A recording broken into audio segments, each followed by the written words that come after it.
In the city of Lagos, there was a man named Richard. He was rich, very rich. He owned big businesses, drove flashy cars, and wore expensive clothes. People respected him because of his money, but Richard had one problem. He looked down on poor people. Every morning, he drove past a beggar named Samuel, who sat near a busy street. Samuel was old, his clothes were torn, and his skin was dry from the sun. He always held out his hand, hoping for a kind heart to give him something. One day, as Richard stopped at a red light, he saw Samuel sitting under a tree. Samuel's hands were shaking as he reached for a piece of bread someone had given him. Richard laughed and shook his head. "Look at you," Richard said through his car window, "sitting there like a useless man. Why don't you go and work? Or did you think God will drop money from the sky?" Samuel looked up at Richard with tired eyes. He sighed and said, "Not everyone's journey is the same." Richard laughed louder. "That's just an excuse. If you really wanted, you would be rich like me."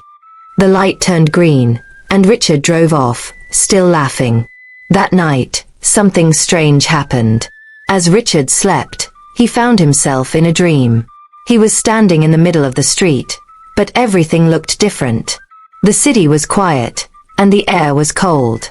Then he heard a voice. "Richard, you think you control everything? Let's see how you survive without your riches." Before Richard could react, the strong wind knocked him off his feet. His expensive suit disappeared. His shoes vanished. He felt cold, his feet touching the rough ground. When he looked down, he was wearing dirty, torn clothes. His hands were shaking. His body felt weak, as if he hadn't eaten in days. "What is happening to me?" Richard gasped. He looked around. The city was the same, but something was wrong. People walked past him, but no one seemed to notice him. He tried to call out, but his voice was weak. Then he saw a familiar street. His own office building was just ahead. With shaky steps, he walked toward it. As he entered, the receptionist, Sandra, frowned at him. "Sir, you can't be here. Please leave." Richard blinked. "Sandra, it's me." "Richard." Sandra scoffed. "Richard? Our boss. Please, don't make me laugh. That man is rich. You look like a beggar." Richard turned and ran outside. His heart pounded. He rushed to his house, hoping this was all a mistake. But when he got there, the guards blocked him. "Ogre, go away. We don't give money here," one of them said. "It's me, Richard. This is my house," Richard shouted. But the guards only laughed. One of them pushed him, and Richard fell onto the hard ground. Pain shot through his body. He sat there, breathing heavily. His house, his business, his wealth, it was all gone. As he sat on the ground, people passed by, just like he used to pass by Samuel. Some glanced at him with pity, some ignored him completely. Hunger twisted in his stomach. He reached out his hand, just like Samuel used to do. For the first time in his life, Richard understood what it meant to be helpless. And then, he heard a voice behind him. "Now, you see what it feels like." Richard turned around slowly, his heart pounding, his eyes widened in shock. Standing behind him was Samuel, the same beggar he had mocked just the day before. But something was different. Samuel looked taller, stronger. His ragged clothes were gone, replaced by a simple white robe. His eyes held a strange glow. "Now you understand," Samuel said, his voice calm but firm. Richard's mouth went dry. "Understand what?" he whispered. Samuel stepped closer. "You thought life was easy for everyone. You thought poor people were just lazy. But look at you now, begging on the same streets where you once laughed at me." Richard swallowed hard. His stomach growled loudly. He was weak, tired, and cold. He had never gone a day without food, without money, without respect.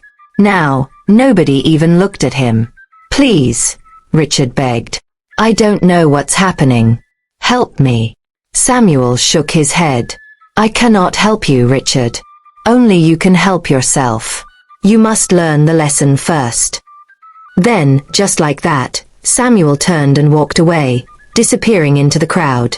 Richard sat there, confused and scared. Days passed. He tried to talk to people, but they ignored him. He begged for food, but people looked at him with disgust. One evening, as he lay under a bridge, he thought about his past. How many times had he ignored people who needed help? How many times had he laughed at those who had nothing? Tears filled his eyes. If only I had been kind. If only I had listened. As soon as he spoke those words, a strong wind blew again. Everything around him started spinning. His body felt light, as if he was floating. His eyes shut tightly. When he opened them, he was back in his bed. His heart raced. He touched his face, his clothes. He was back in his house. The warmth of his soft bed surrounded him. He sat up quickly, looking around. It was still nighttime. Was it a dream? He whispered. But when he looked down at his hands, they were shaking, just like when he was on the street. His body still felt the hunger, the cold, the pain. It was no dream. Richard jumped out of bed and ran outside. He didn't even grab his car keys. He ran down the street, past the busy roads, past the tall buildings, until he reached the spot where Samuel always sat. But the beggar was not there. Richard's heart sank. He turned to an old woman selling bread nearby. Mama, the old man who always sits here. Where is he? The woman frowned. Old man. There has been no one here for years. Richard felt dizzy. He stumbled back, breathing heavily. Was Samuel even real?